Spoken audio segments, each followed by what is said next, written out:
السلام عليكم ورحمة الله وبركاته، اخواتي وحبايبي.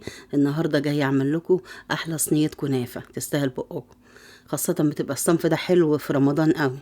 كل الناس بتحبها، تعملها باسهل طريقة، جميلة ومقرمشة وحلوة. المقادير بسيطة بإذن الله. دلوقتي بقى مع المقادير والطريقة. اول حاجة هنعملها الشربات. هنجيب حلة او كسرونة، هنحط فيها كوبايتين سكر، هي دي الكوبايه المعيار، وهنحط عليها كوبايتين ميه بنفس الطريقه اللي بحط بيها دي، عشان السكر ما يلزقش في الحله من الجناب ويتحرق. شايفين حضراتكم؟ كوبايتين سكر على كوبايتين ميه على نص ليمونه. ما بنقلبهاش بمعلقه ولا باي حاجه، بنسيبها زي ما هي كده ونحطها على النار تغلي، وبعد الغليان ب10 دقايق بنقفل عليها لحد ما تتقل شويه كده. دلوقتي بنجيب نص كيلو كنافه وبنقطعها حتت زي ما حضراتكم شايفين كده، بنسلكها من بعضيها كده عشان تبقى حلوة لما نفردها في الصينية ما تبقاش مكتلة. بنحط عليها معلقتين سكر بودرة عشان تبقى الكنافة متماسكة وبتدي لون جميل قوي. هتبقوا تشوفوا لونها جميل قوي ازاي. وبنقلب فيها كده عشان السكر يتغلغل في الكنافة. بنحط ملو كوباية سمنة، بس يا ريت تكون سايحة احسن.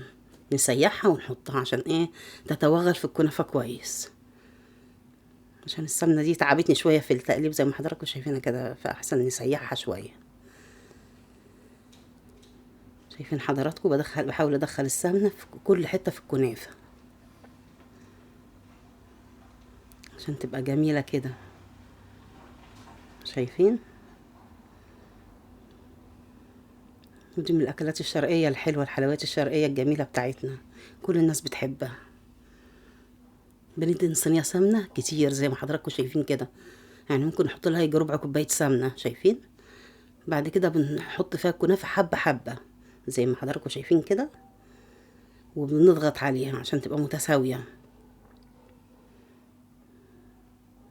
شايفين حضراتكم؟ بحاول افكها من بعضيها وببططها حلو.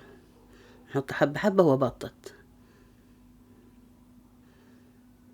عشان بيبقى في حتت فيه كنافة مليانة سمنة وحتت لا، فبيبقى كله زي بعضه بقى، وبتتعمل في ثواني وبتبقى جميلة جدا، متاخدش كلها نص ساعة. شايفين حضراتكم؟ بنفس الطريقة دي اهو. ده كله نص كيلو كنافة، بتعمل صينية كبيرة وحلوة حوالي 30 سنتي كده. شايفين حضراتكم؟ ببططها عشان يبقى كلها قوام واحد كده، متبقاش حتة عالية وحتة واطية. شايفين؟ هتشوفوا بقى في الاخر متبططة حلو ازاي.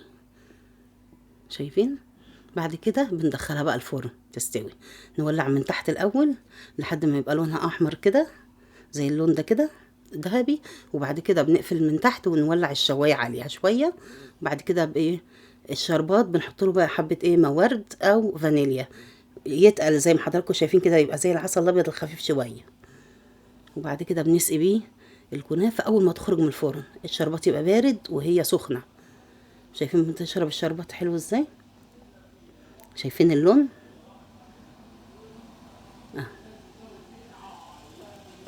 احلى كنافه تستاهل بقكم.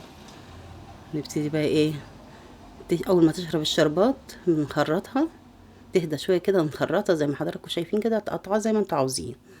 تقطعوها بقى وتحطوها للضيوف او ليكم بألف هنا وشفا.